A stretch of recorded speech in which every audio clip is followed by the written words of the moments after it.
All right, here's going to be a bit of a lesson from the other side of zipping files. So as you download these folders, this might look a little bit different for you, but I've got these folders that say course files, export, zip. You might have something similar to that. Now I'm on a Mac, which makes it a little bit easier where if I just double click on it, it's going to go ahead and it's just going to create a folder for me. And you'll notice I've already unzipped both of these. But if you are on a Windows computer, it might be a little bit harder.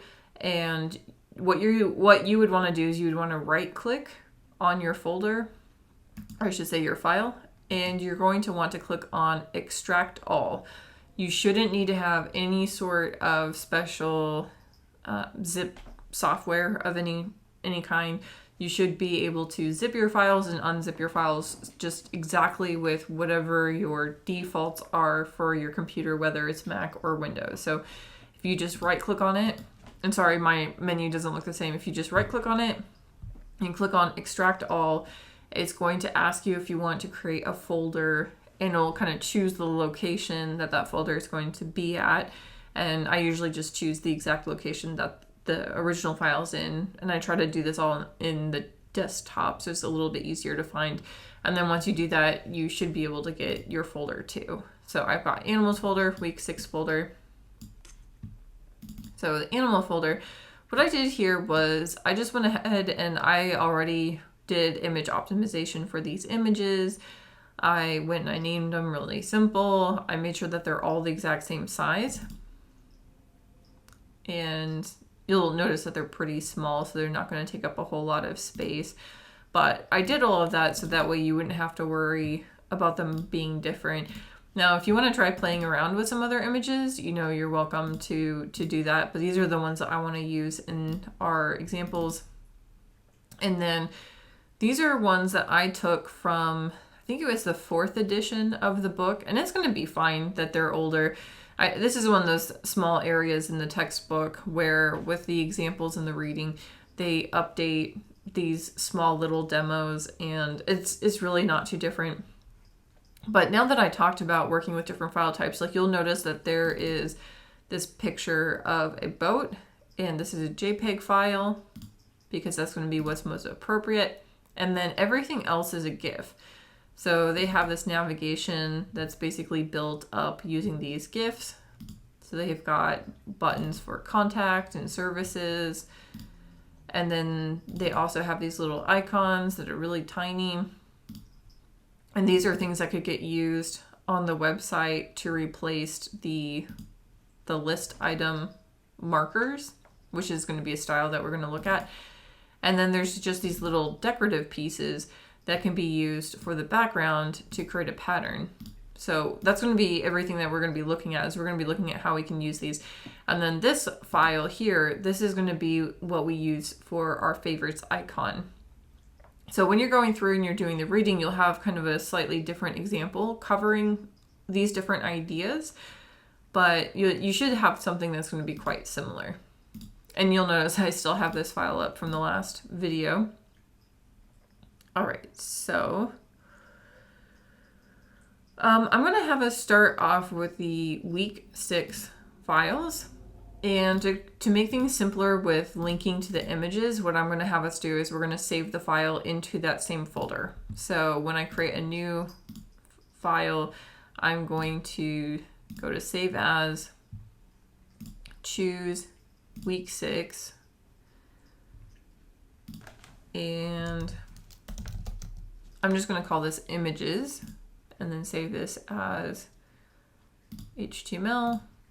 And then now if I go into this week 6 folder, you'll be able to see this images.html file in here. Again, if you want to save yourself just a little bit of time, you can copy this over, but I do think it's good to write this out for practice.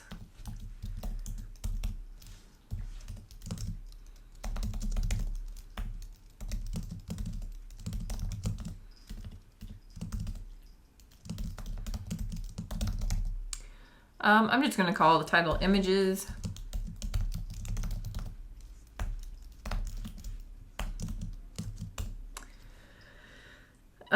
We are going to use styles. I'm going to do this again as internal, so we can kind of save a little bit of space. All right, and now I'm going to deviate a little bit from the example that would have been done in the older edition of the book, but we'll kind of play around a little bit with the general idea that they were going for. And so if you recall in this picture, there's this navigation, and the navigation is done with these images rather than buttons. So I'm going to create a navigation.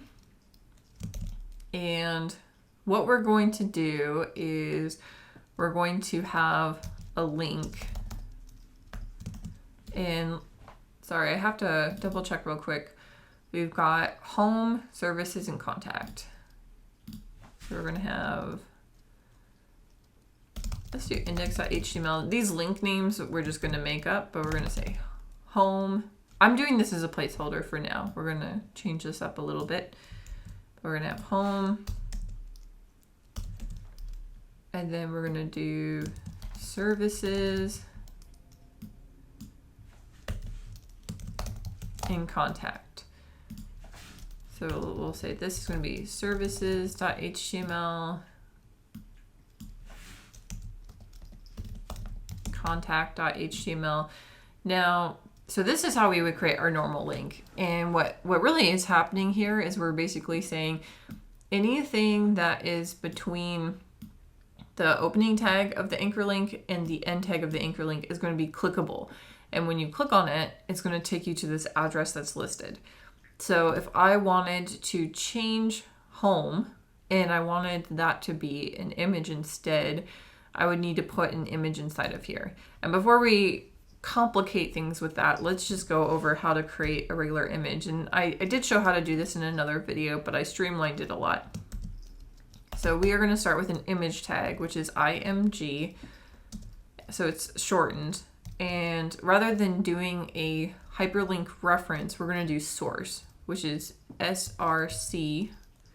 And we're going to set that source attribute equal to whatever the name of our file is. And this is why I wanted us to put our files all in the same spot. So we have a few options. I'm going to do this fishing boat. So it's fishingboat.jpg. So inside of here, I'm going to say fishing. And you'll see that it in Visual Studio Code at least is going to recommend the name. So I can just click on that and make it a little easier. And then there's going to be some other things that we can add. So we can say what the alt text would be. And this is something that you would use for non-decorative images. So I could just say fishing, boats. We might want to say, I mean, I have no idea where this is. I don't know a whole lot about fishing, so I don't know if this would be more likely to be in a lake or on the ocean or whatever. So I think I'm just going to keep this at fishing boat. And then we can specify the height. For some reason that looks weird. So I can specify the height. Now, this is an area where people get a little bit confused. And I actually have a question on the quiz, which is a bit of a trick question. So try to keep this in mind. But the default unit for height and width attributes in images is pixels. So if I type in 100, that is by default working with pixels. So if I do width equals, and I could say 200, and that's going to be pixels. Now you can technically write in a percentage. That is not going to validate. That is going to give you an error. It will function as a percentage, so it will work. And your textbook is going to encourage you to do that. And your homework might encourage you to do that. And that's going to be okay. Just follow the directions in the book and follow the directions in the homework. But as far as the quiz goes, this is not correct. And it doesn't validate. And it's not a good practice to do. So you do not want to put other units in here aside from just pixels. If you wanted to do a percentage for your height and your width, that would actually be better to do in your styles. And for some reason, your book decides to introduce the height and the width, but it holds off on talking about how to do it in your CSS. I think it wants to introduce it in the layout chapter instead of acknowledging it here. But I'm just going to go over how to do this. So if you wanted to create a style for your image, it's pretty straightforward. You just say img, and then you would specify, I want the height to be, so here I could say I want it to be 100%. And then you could also say I want the width to be 200% or whatever it might be. Or here we could also do, maybe it would make more sense to say 100 pixels, width 200 pixels. Now with this boat, I don't think it really makes sense for it to have it be very large. You do, in the future, you do want to work with your images in a way where they're responsive. For the midterm, you're going to have your images be responsive, so you can't use pixels at all. And that's why I wanted to warn you of this, is the book is going to tell you, oh, it's fine for you to do percentages.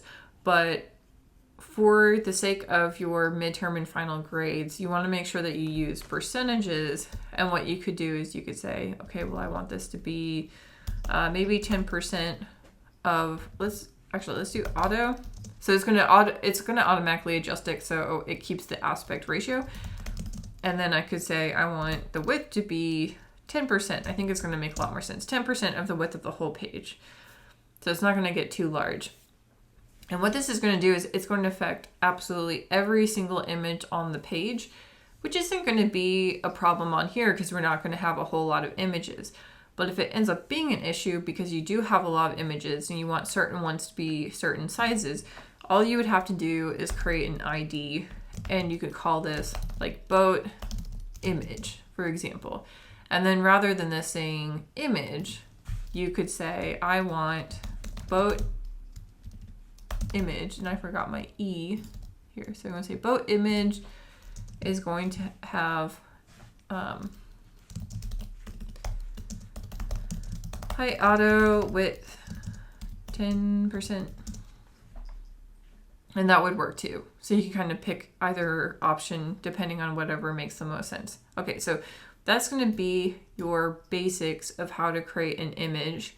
So now what we can do is instead of home, we can add an image in there. And this might be easier to actually see by putting the tags over top of each other and then putting the image inside of it. So normally you would have just this text kind of floating. But what we're going to do is we're going to have an image tag in here, source, and I'm going to have to check what the name of the file was. So home is just home GIF. So it's very similar to linking to like an HTML or CSS page. It's just saying the name of the file. And then now instead of the text, we'll just have that instead. And you could add in that other information too if you wanted a particular height or width. If you don't say a height and width, it'll just default to whatever the default size is. So that would be fine. And then maybe an alternative text, we could just say home navigation button, for example. And then what I'm going to do is I'm just going to copy this and replace these and just adjust it. So we've got services GIF, and I would just change this to services navigation button, and then contact becomes contact GIF, and then contact navigation button. So I'm going to go ahead and save this, and then we can finally open this up.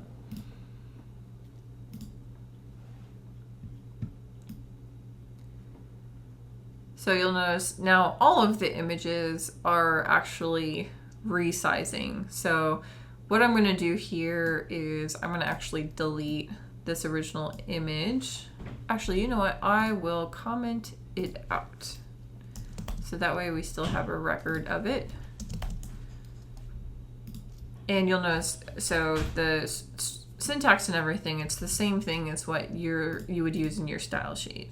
Okay, so I'm going to refresh that. So now it'll resize. 10% is pretty small. Let's do 30.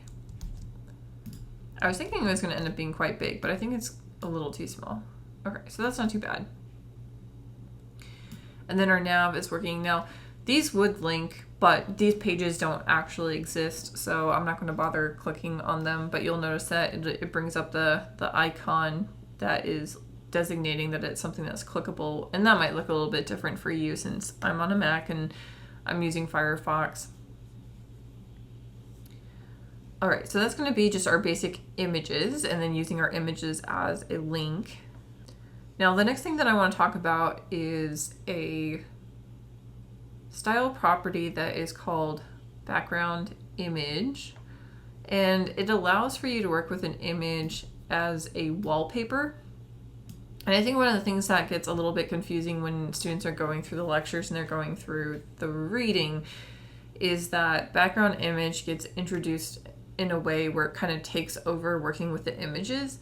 And so I just wanted to really highlight that when you're working with an image, it's part of your content, versus if you're working with a background image, it's working more like a wallpaper that you're putting behind the scenes of something.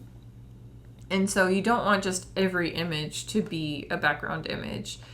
It does give you some different options for how you can style it, so that's something that does make it kind of unique and interesting. But it's definitely more of a wallpaper versus if you have an actual image that's just part of the flow of your content that you want to actually be an image element. So we are going to use background image though. So in our styles, and since this is going to be for the body, I'm going to put it at the top because it's going to be the most broad. I'm going to say background image with a hyphen. I'm going to say I want the background image. Now, for some reason, when you are bringing up a background image, you use URL to designate the name of the file, and then you put it in parentheses. And the nice thing here is the text editor is suggesting this.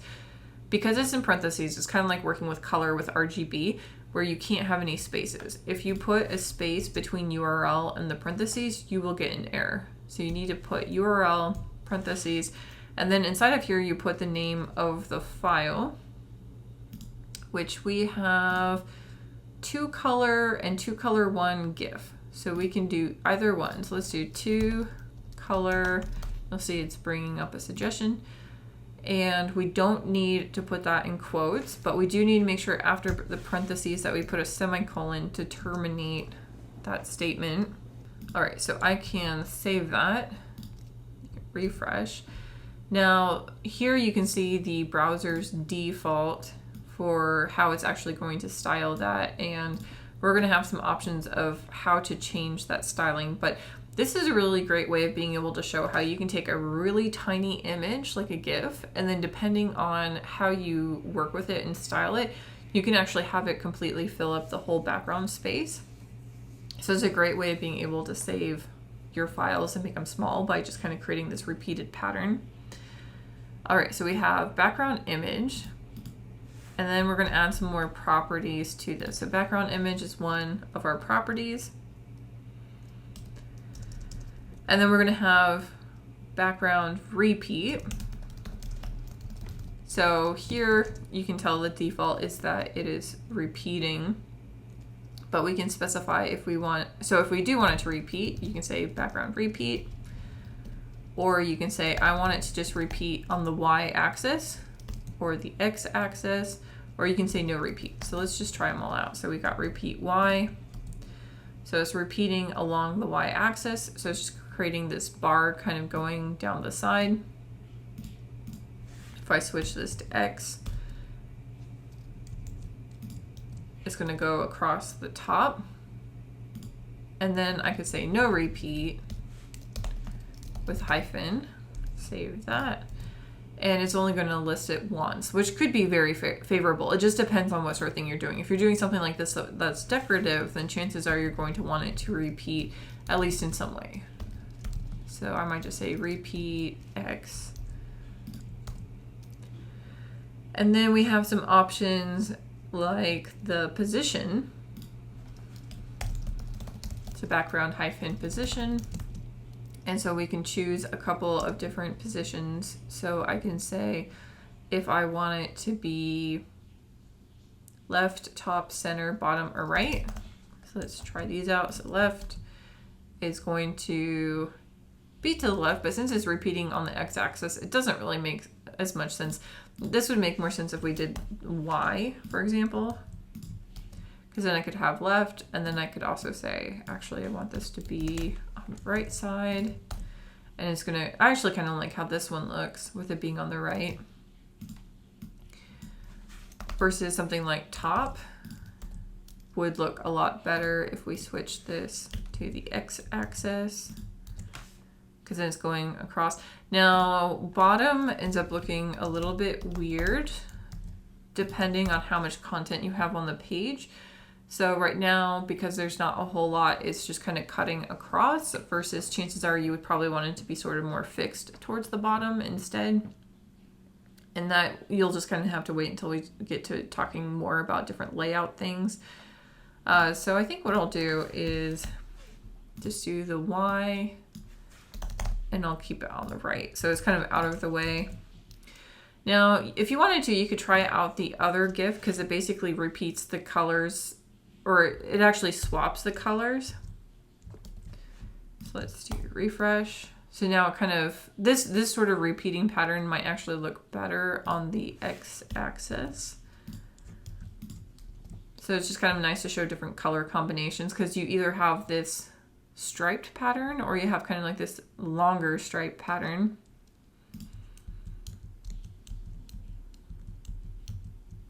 All right, I'm just kind of setting this back. Actually, no, wait. Let's do...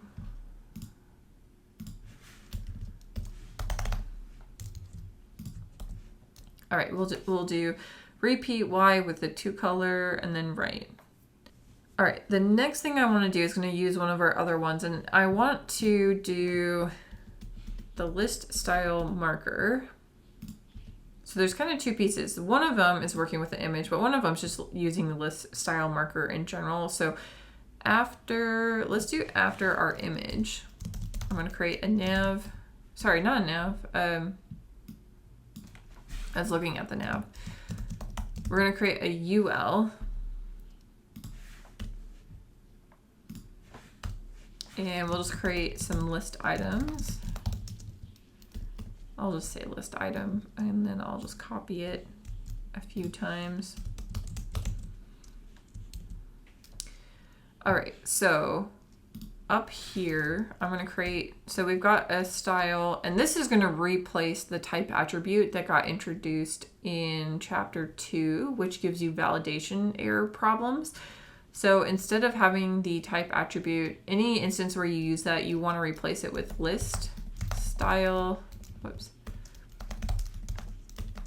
list style type. And then you basically have all of the same options that you had before. It's just you write it out here. So if you wanted to be able to do Roman or alpha, and let me check. So I don't have this linked on Canvas, but if you go to a search engine, you can find the W3 School CSS list style type property link. And if you actually go to their website, they've got a list of everything on the left. Like you can browse HTML, CSS, JavaScript.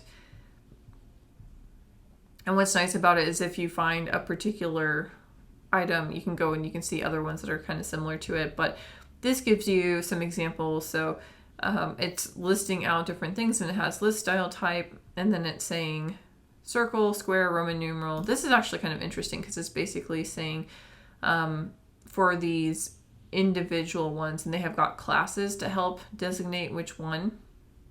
So you could actually have multiple lists and you can have them styled differently. That's one of the benefits of using the classes and IDs, is you can do all sorts of creative things with them.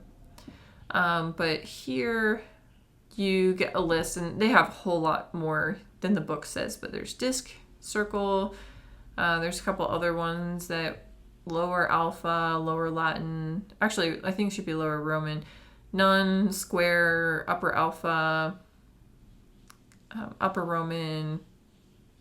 So, and then there's also some other ones, like there's decimal here, Hebrew, hiragana.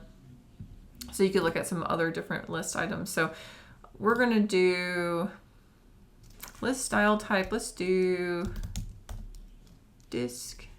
Oh, sorry, I needed to specify what it's for.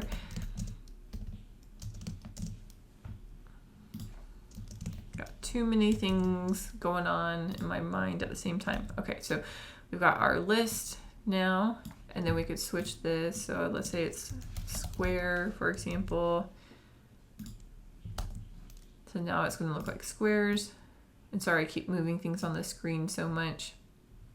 All right, so I want to show you, in addition to that, another way that we could style this. Actually, put this on another line. We're going to replace this, and I'm going to say list style image, and then we are going to bring in the image. So I'm going to say, let's find out, what is this one called?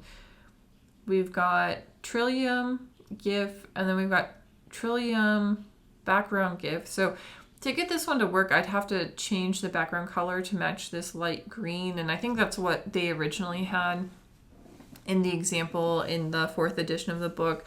But since we're kind of going rogue with this, I'm going to have us just do Trillium GIF, because that's going to match the background color that we have.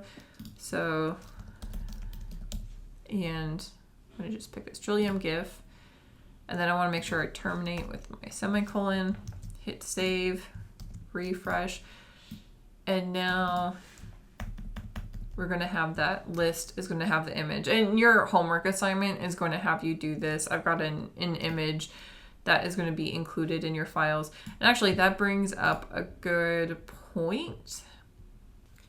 All right, so for your homework assignment for assignment 5, and let me just open this real quick, you're going to start adding in different images. There's going to be a div that has a large image that's done as a background image.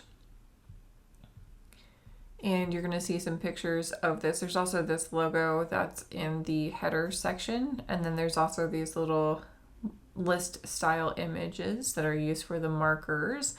And so you're going to need all of these graphics. So what you're going to do is under week 3, I put this close to assignment 5, so hopefully it'll be a little easier to find. But there's this zip folder called homework media files, and that's going to give you all the media that you need. Again, you're going to want to open that folder. So if you're on a Mac, you can double click on it. But if you are on a Windows computer, you're going to want to right click on it and go to extract all. And it's going to open that up. And then from inside of there, you're going to get all of this media that you're going to need. So there's the 3 images for the hero images. There's this logo that you're going to have. And then there's these other logos. There's a little marker here too. So you're going to be using all of those for your homework. So you want to make sure that you download that before you start working on assignment 5. So just a little bit of a heads up on that. All right, so back to this example though, with images. So we've got that list style marker that's similar to what you're going to have in the homework. Now, if I go back, let me open back up week 6. There's one last thing that I have in here, and this ICO file type. I mean, that's something that we haven't really talked about, is those kind of file types. That's going to be working with our favorites icon, which is called a fab icon. And since the fab icon is something that shows up on these tabs, it's actually going to be something that gets it gets added to our head section. So you can kind of put this anywhere. I'm going to put it before the styles because I think it'll be a little easier to find. So this is actually going to work in a similar way to our style sheet, where you're going to use the link element. And we're going to say, in this case, rather than a style sheet for the REL, we're going to say this is going to be an icon. And we are going to reference the name of that icon, which I forget what that is. Let me check real quick. Fab icon ICO. So do fab icon.ico. And then you may or may not be prompted with your validation to also specify type. So I'm going to just put type equals, and then you can put image to let it know that it's going to be an image, and then you can say this is going to be an X icon. And then I can save that in refresh, and then now you'll be able to see this little icon that's in the top here. So that ends up being kind of interesting, and I've got some links on Canvas where if you wanted to, for the midterm, if you want to make your own little icon, you can. I've got a few links. Let me click on all of these. So this one, favicon.cc, it lets you import an image. It lets you kind of draw your own icon if you want to. So you could do that. You have different colors you can use. And then it'll let you actually save it as the right file type.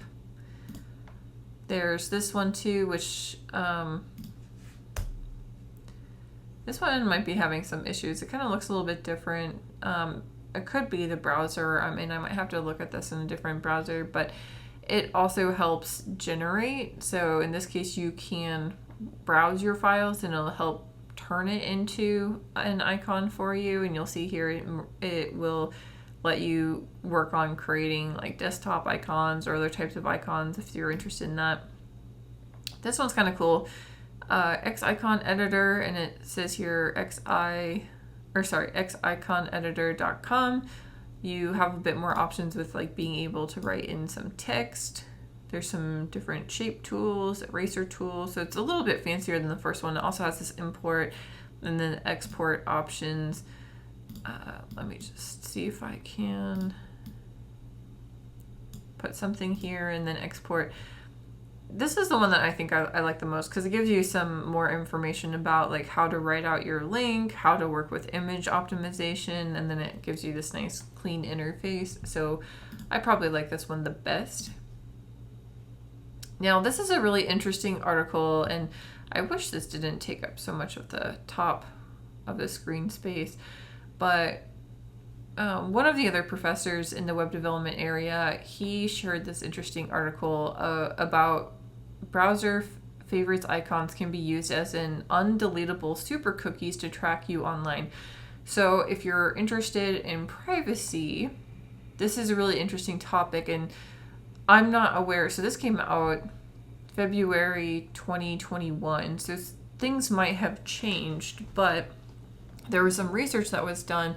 So even if you're a person who browses incognito or you use, let's say, a VPN or something, whatever the case might be, if you are browsing in a way that you're trying to protect your privacy, even if the content isn't looked at, the favorites icons, because of how they are stored kind of in different areas for collecting information, someone can go and they could collect all this information about your browsing history just from the icons.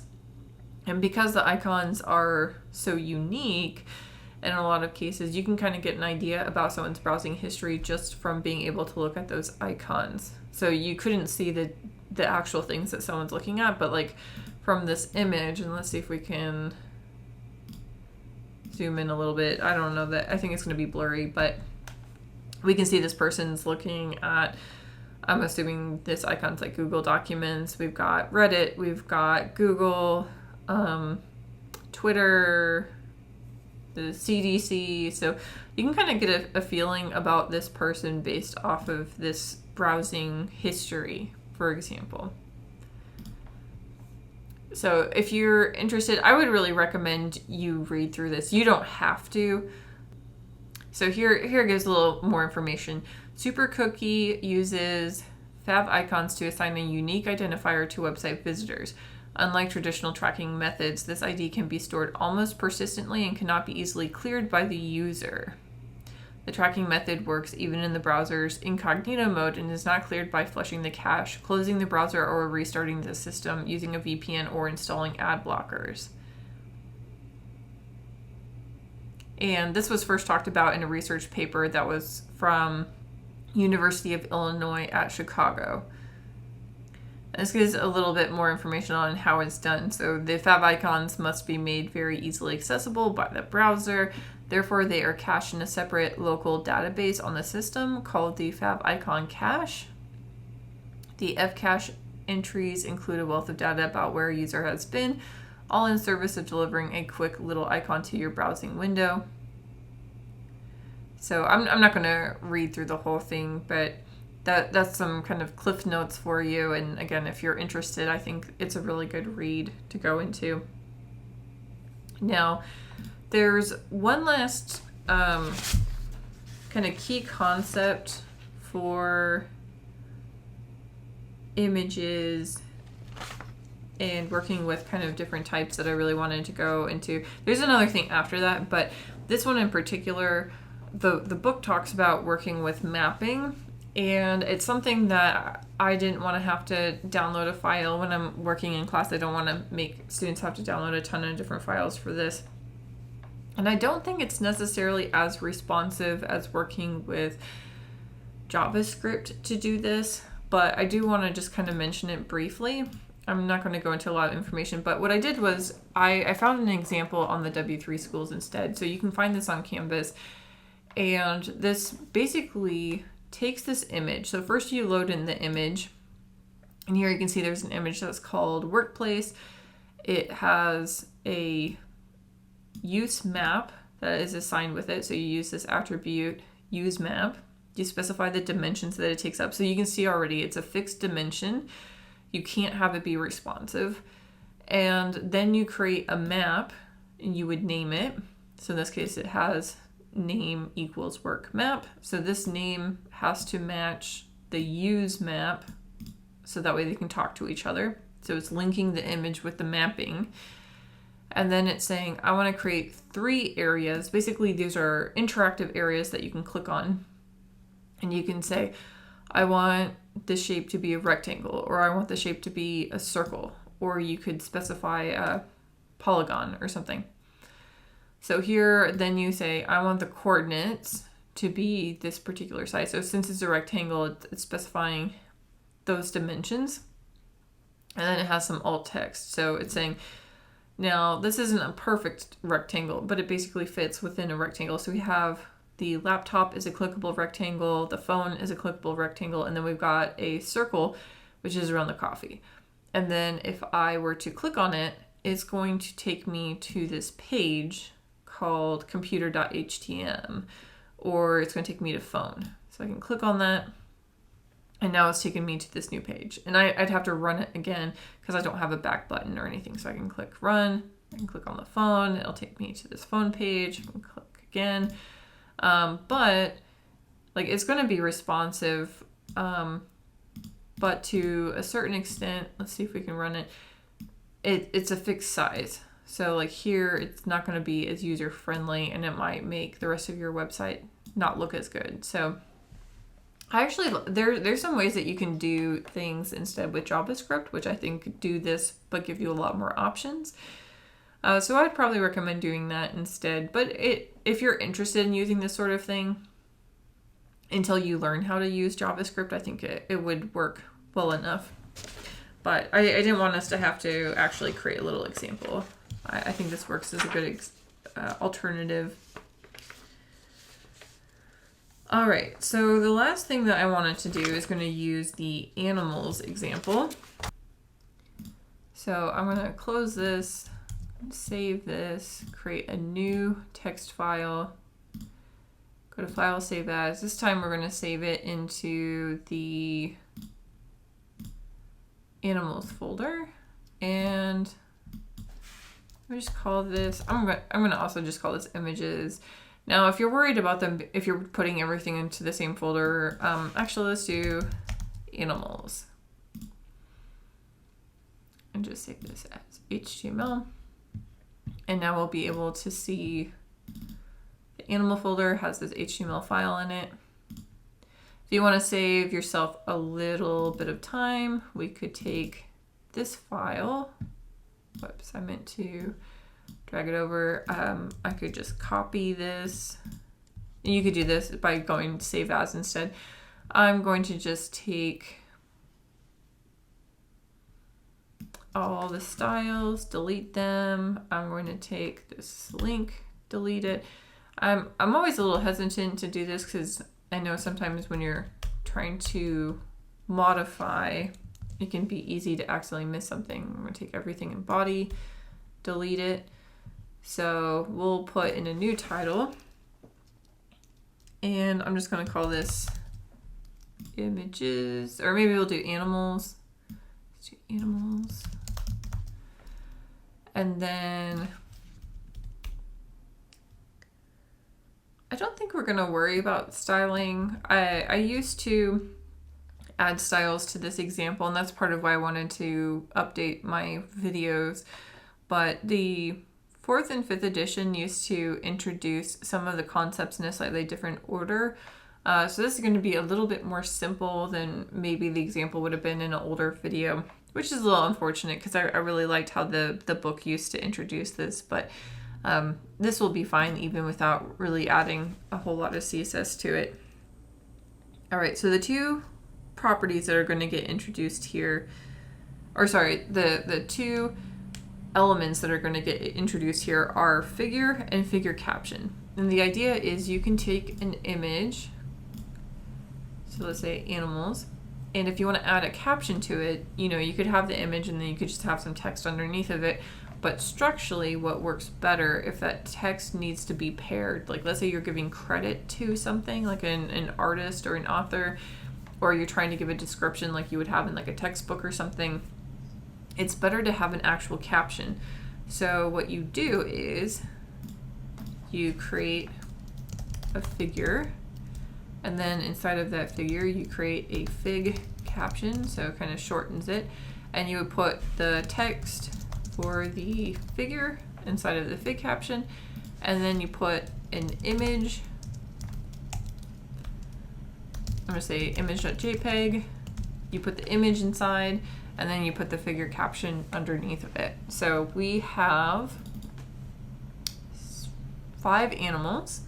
So we're going to create 5 figures that have those images and just kind of add in some captions for it. So I've got, sorry, I should have kept that up. Got alpaca, cat, giraffe, koala, panda. Let me resize this so I can see.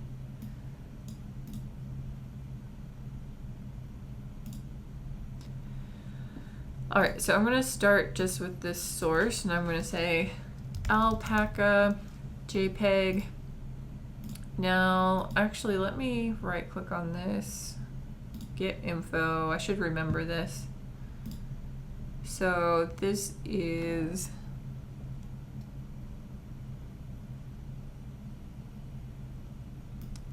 300 by 200 pixels. So we're going to say the width is going to be 300. Oops. Height 200. And then I'm going to leave it up to you to come up with an alternative text description. So alpaca, you could say alpaca standing in snow, for example. I'm not going to judge you on your creativity, and I think I'm going to add this word wrap so that way it wraps around, and that's going to view. And then if you are on a Windows, you can do Alt Z, or there's this Option Z is what that means. And then figure caption, this just depends. You could also have this say like alpaca standing in snow. Maybe you want to say like artist, title, date. So if this was like a gallery of different images and you wanted to give credit to what was there, you might have that kind of information. And once you have one of these, you can just copy it 5 times. And then we'll just replace it. So I'll have, first one is going to be alpaca, and the second one is a cat. So cat, just kind of cat. I might even say like orange cat walking through grass. And then I've got giraffe. And maybe I could say close up of giraffe head.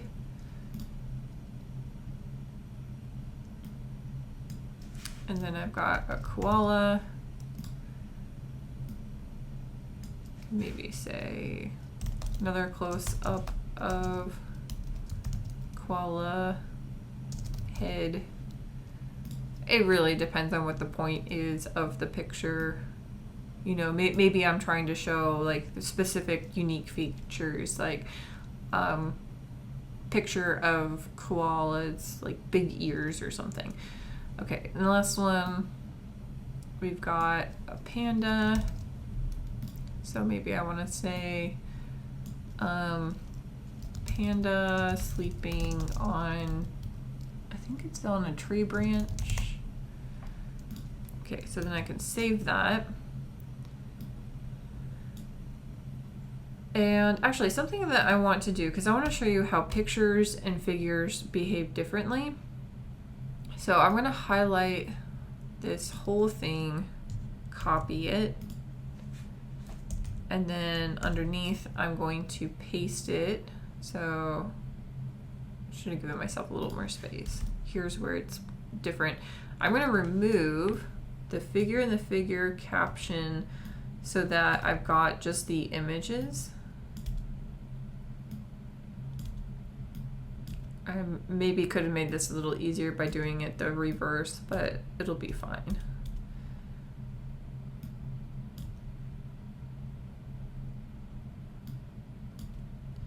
All right, so the reason I want to do this is I want to show you what the default way that these show up if they're not inside of a figure. So I'm going to hit save,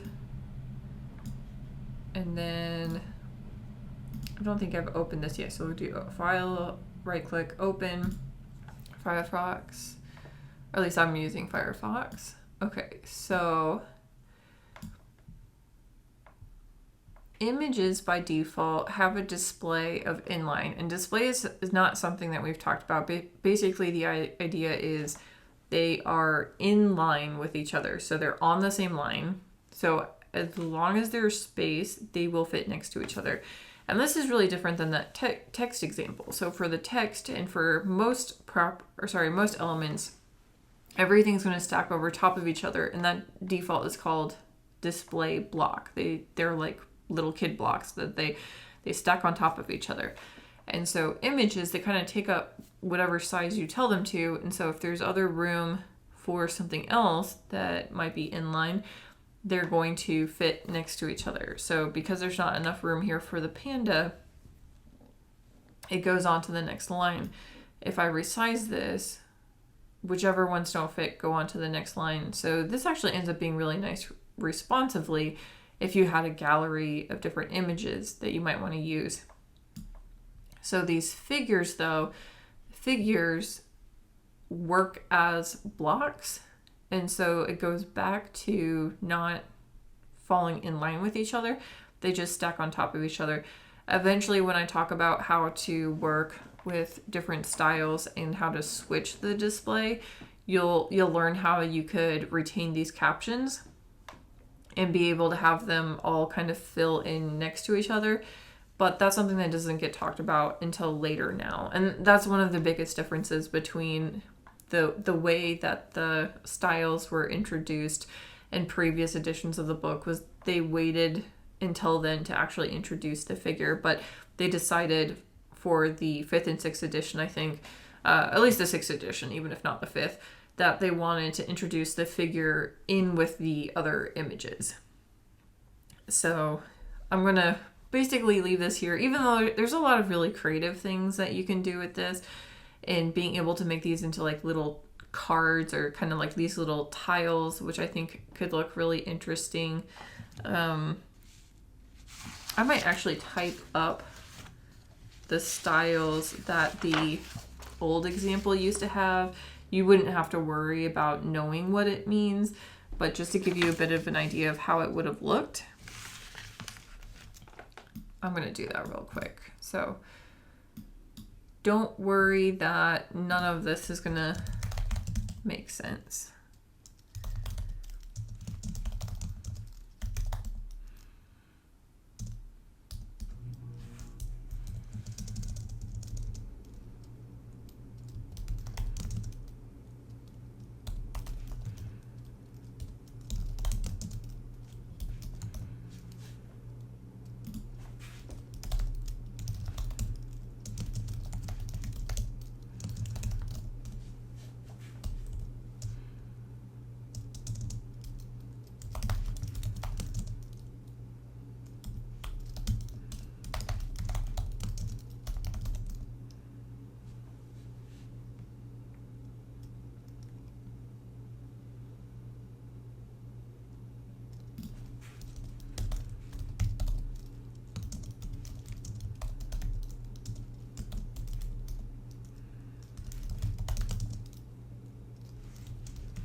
All right, so I added some styles, and these will make more sense once you get to the point of looking at chapter 7, so you don't have to worry about it. But basically, it's turning them into, it looks kind of like a little Polaroid, basically. Basically, it's adding a little border around each one of these. There's a little bit of padding that's here. It's changed the text, so it looks a little bit more kind of artistic.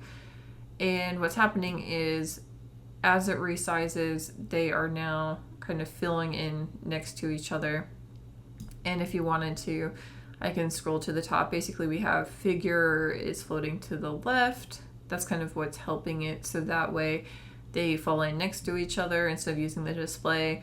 They have a width of 300. So that way it's making it so it's kind of acting like the image in general to make sure that it kind of fits into that space. And so it's no longer taking up the whole width of the space. There's a little bit of margin, so that way they don't get too close to each other. There's the border, which is going around it. You could also do a border instead, just around the text at the bottom. And we could even do like a background color now inside of this if we wanted to. And then there's just a little bit of padding, so that way it's not all just along the side. You could even add a little bit more if you wanted. Figure caption, it's just centering the text. It's saying what size the text should be. It's making it italic, and then it's doing kind of this more decorative font. So it's not too complex, but the floating and the width and everything, that's not going to get talked about really until chapter 7. So I kind of hate to get ahead of myself a little bit, but I just think that this is a really nice looking design, and it kind of just helps, I think, put it into a little bit of perspective of like what you could potentially do with this sort of example. All right, so that's going to be everything for the content in chapter 5. If you've got any questions, make sure to either put a comment on the discussions or you can send me an email.